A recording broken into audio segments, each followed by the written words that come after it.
things around in edit mode. Now you've got the hang of moving things around in edit mode, it's time to master manipulating objects. Just as well, because Connie's friend Cuthbert fell asleep in the Dreamiverse and got stranded. Yes, he's a cube with legs. Connie didn't choose her friends. I did. So, we need to fix these platforms if she's going to reach the flag and get to Cuthbert. Before we start, you can switch to play mode to see how a player would experience this scene.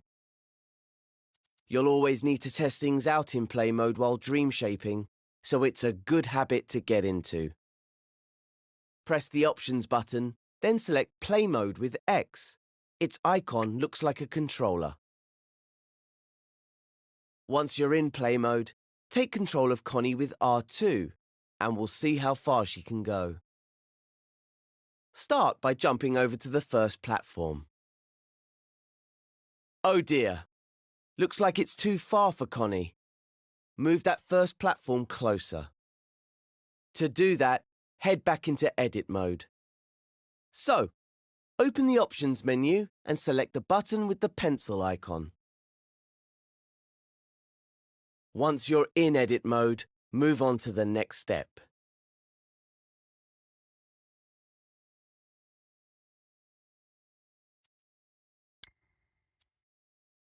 We have to do something about these platforms if Connie's going to reach the other side. First, let's get a good look at them. Move your view side on to Connie and the first pink platform. Don't forget, you can hold L1 while using the left stick to strafe up and down. See the dotted outlines? That's where the platforms should be. So let's put them in place with the Move tool. The imp has this equipped by default. To move things, hover the tip of your imp over them and press and hold R2. Move it where you want it and release R2. Try it now with the first movable platform. Grab it with R2, slide it over so it lines up with the pink outlines, and release R2. You can get a slower, more precise movement using nudge. To nudge an object, just hold R2 softly. The imp will go all stretchy, allowing you to move the object with more precision.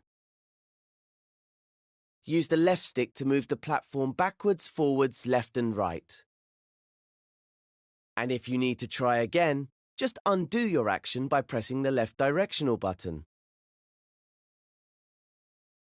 When the platform is in the right spot, you're ready for the next step.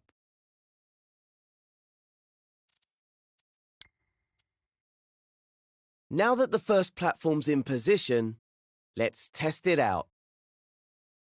Open the Options menu and select Play Mode with X.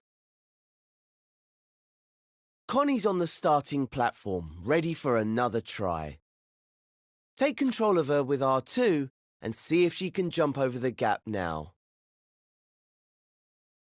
Hope she made it this time. If not, you can always go back and edit things again.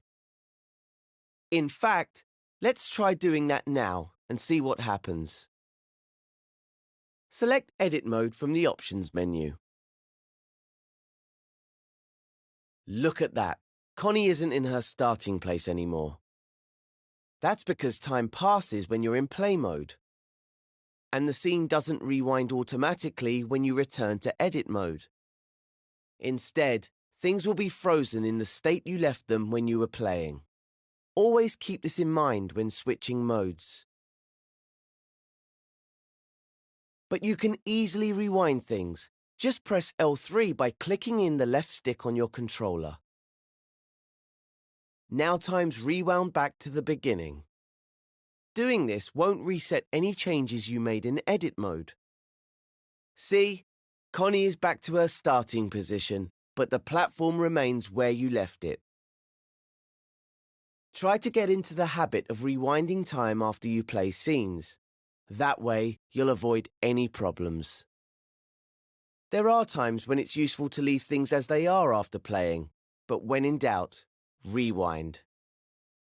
Okay, If your platform's in the right place and you've had a successful test run with Connie, you can move on to the next step.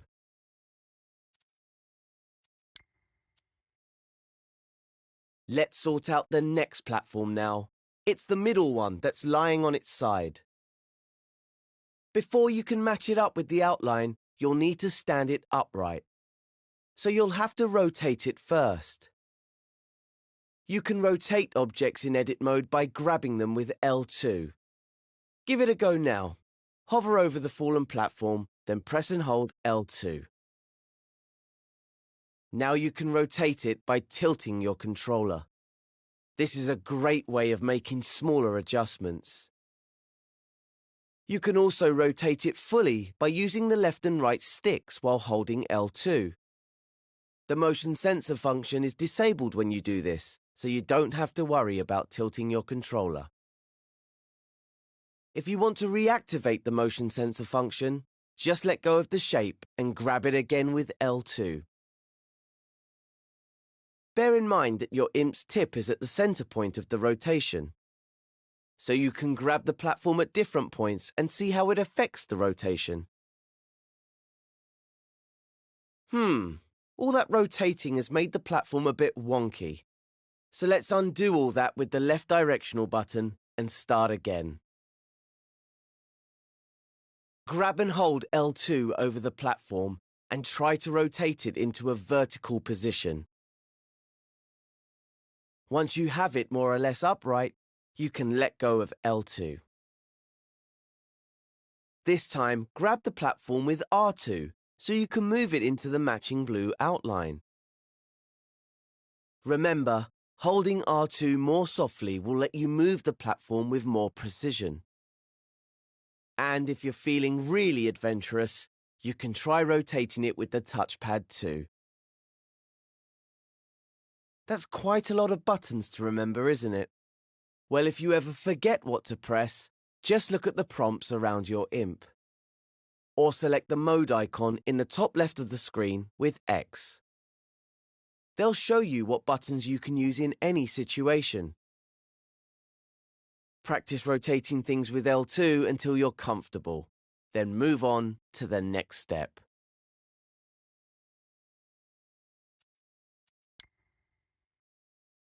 Now that you know how to rotate objects, here's a useful tip. When you rotate something by hand, like this platform, it might end up a little wonky. But there's a really simple way of fixing that. You can realign objects by grabbing them with L2 or R2 and then pressing triangle.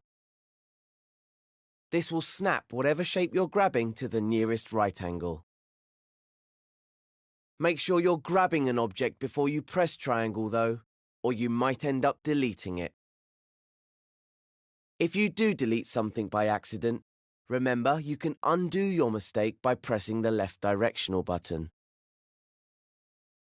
Once you're happy with the position and alignment of the middle platform, you should switch over to play mode and test it out. So, select the controller icon in the options menu. And possess Connie to see how far she can get. You're almost there now. Just switch back to edit mode and fix that final platform. Remember to rewind time with L3. Now we can go on to the next step.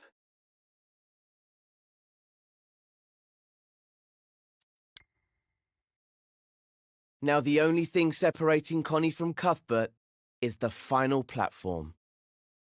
Oh, it looks a bit small compared to the others. I'm not sure Connie will be able to use it, no matter how much you rotate it. We're gonna have to make it bigger, or scale it up, as we dream shapers say. Hover over the final platform now, and hold the up directional button to make it bigger.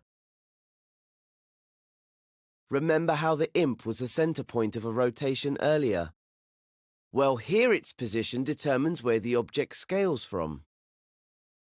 Try hovering over the platform in different places, and see how that affects the scaling. And if it gets too tall, you can just hold the down directional button to shrink it. Get the final platform into its matching frame at the right height. Okay, when everything is where it should be, go into play mode and see if Connie can reach the flag.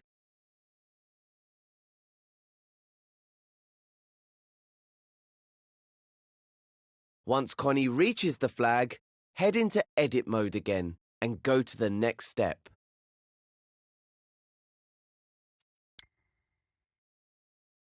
Hurrah! Connie and Cuthbert have been reunited. But now they need to find a way out before Cuthbert falls asleep again. So let's learn how to find a door in the Dreamiverse. Go to the Assembly menu, which is the row of buttons at the top of the screen. The Assembly menu disappears when you're busy working on a scene, to make sure it doesn't get in the way. So if you can't see it, just press square to open it. Here you'll find all the assembly tools, modes, and gadgets. If you ever wonder what a button does, just hover over it for a few seconds to see more info. This menu is also where the search button lives. It's the one with the magnifying glass. Select it now with X. The search button takes you to the Dreamiverse, where you'll find all the things created by dreamers from around the world. But for this tutorial, I've made a collection of elements for you to use in this scene. Let's see if we can find a door in the Start Dreaming collection. Select it with X. Have a look around. What elements do we have here in the collection? Ah, there it is. A door. Select it with X now. You should know this isn't just any door. It's a very special one. It has some animation and logic built into it, so it will magically open when Connie goes near it. Now that it's on your imp, you can scale it with the up and down directional buttons, or rotate it with L2 or the touchpad. See the outline at the top of the final platform? That's where the door needs to go. Use R2 or X to stamp it into place. Notice how your imp still has a door attached even after you've stamped it down? That's what happens with elements from the Dreamiverse. That way, you can place as many as you need in a scene. We only need one door in this scene though, so you can remove the door element from your imp by pressing circle. The circle button removes whatever tool, gadget or element your imp has equipped, replacing it with the move tool. Okay, I think we're done here. Nice work completing the scene. All that's left now is to switch to play mode and walk Connie straight through the door to end this tutorial.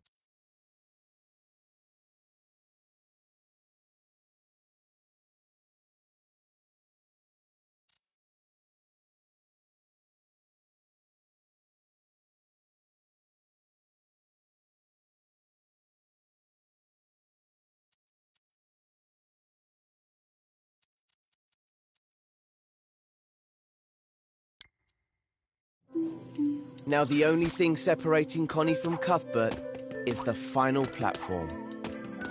Oh, it looks a bit small compared to the others.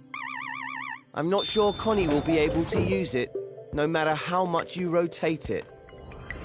We're gonna have to make it